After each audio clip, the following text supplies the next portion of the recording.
Sisiu reveal tayo guys. Ito na po yung napisa. Ito napisa. 1, 2, 3, 4, 5, 6. 6. Out of 10 itlog, naging 6 lang. 60% hatching rate pa lang yung ating yung ating incubator.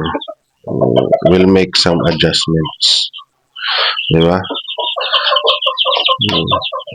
Ito yung pinaka-una. Si Uno. Pinaka-unang napisa. Uno. Oh! Lumipad si Uno. Dadabutin natin.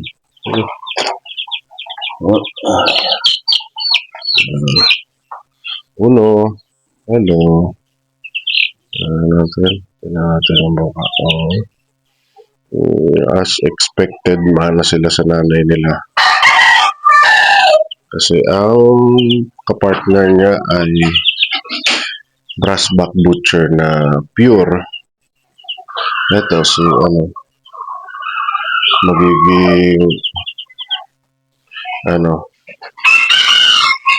magiging pula sila lahat. Unless ibalik ko sila sa tatay, may lalabas na pa isa-isa or padala-dalawa na Brassback Butcher.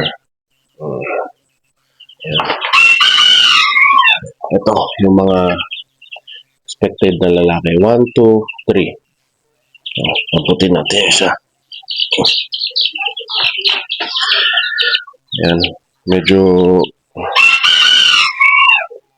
crazy yung balahibo nila kasi nagpainom ako ng probiotics kahapon. Yan. Nag-swimming sila sa probiotics. Tinanggal ko naman na. Vitamins and only feeding na lang. Ayan. I'll show you yung yung aking first week na vitamins and minerals na feeding program ngayon sa screen. Last na expected na lalaki. Ito yung akala ko Brassback, hindi pala. Kasi ang Brassback na sisiu is pure black. Pure black ang balahibo. Siya may halong brown. Ibig sabihin magiging pula to. Mana talaga sa nanay. Maganda naman yung paano nila.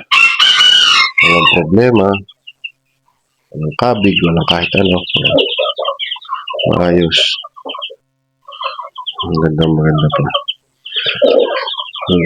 Ito. Yung mga inahin, check natin. Check natin yung inahin. Check natin yung inahin. Expected pa lang. Hindi pa natin sure. Malay natin biglang magbago. Biglang tandang pala. Pero usually kasi yung ma-experience mga brown sa mga pulang lahi, mga pula, brown, inahin. Pag puti, parang ganon, tandang. Ayan. Isa pa. Check natin. Lika. Ito. Mababait naman sila. Sana hindi nila makuha yung trait ng mother side nila na man fighter. Pero mukha namang as time goes on, aalagaan natin na may paglambing at pagmamahal para hindi sila maging man fighter. Try na ako natin. Pero mukha naman maganda. Hindi pa natin alam. Sisiw pa lang yan. It takes time. bago natin malaman yung tunay na karakter niya. Lemon 84, cross ang nanay. Pure Brassback Butcher yung tatay. Ayun yung tatay niya, oh. Happy naman siya. Akala ko magmumolting na, hindi pa pala. Check natin yung tatay. Yung nanay na ibalik ko na sa may-ari. Ito po ay hindi sa akin lahat.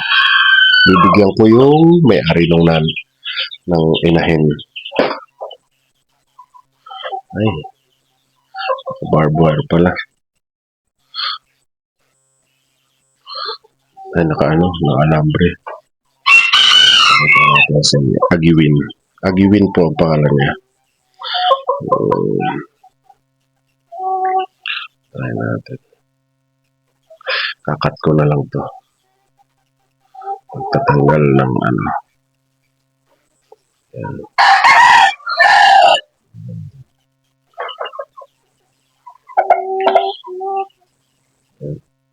Ang tatay. Banderado na Brassback Butcher. Medyo mailap nga lang siya. Pero pag hawak mo naman, okay na. Medium station.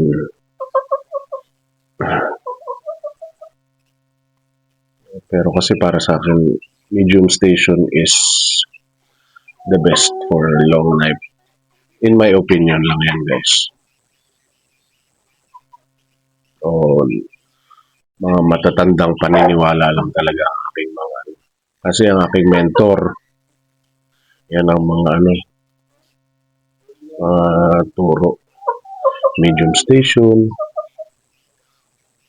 And all, yan. Update sa atin. Mabait naman siya. Bigyan natin ng konting pellets para lumapit.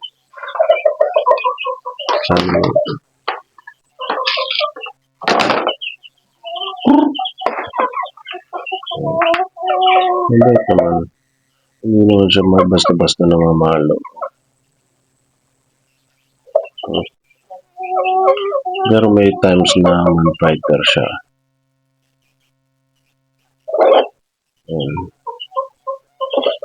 Mahilap. Tama lang. Tolerable. Siguro yan doon sa pinanggagalingan na breeder. Hindi na focusan. Nanggaling po ito yung doon sa breeder ni Attorney Arturo De Castro. Yun talaga specialty nila, mga Brassback Butcher. So, doon ako kumuha.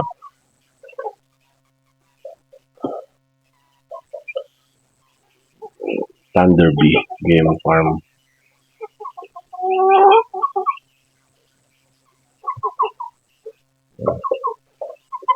Maganda naman siya kumain.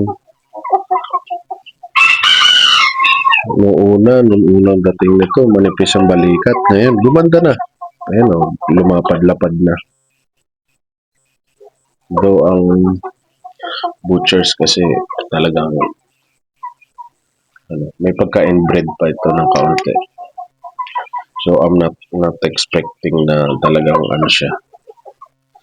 Sobrang hybrid ang katawan. Kasi pag hybrid, maganda talaga ang katawan, maganda ang kuko, perfect. Battle machine, ito, more on breeding materials. If you want breeding materials, pumili ka ng medyo inbred. Maganda magpasa ng traits. Like fighting style, stunts, and all, ganun. Pumili ka ng medyo inbred or sobrang inbred sa galing sa mga reputable na breeder na magaling mag-inbreeding. Talagang focus sa pagpapalaki 3 beses na balik sa tatay or sa nanay para lang maging inbred.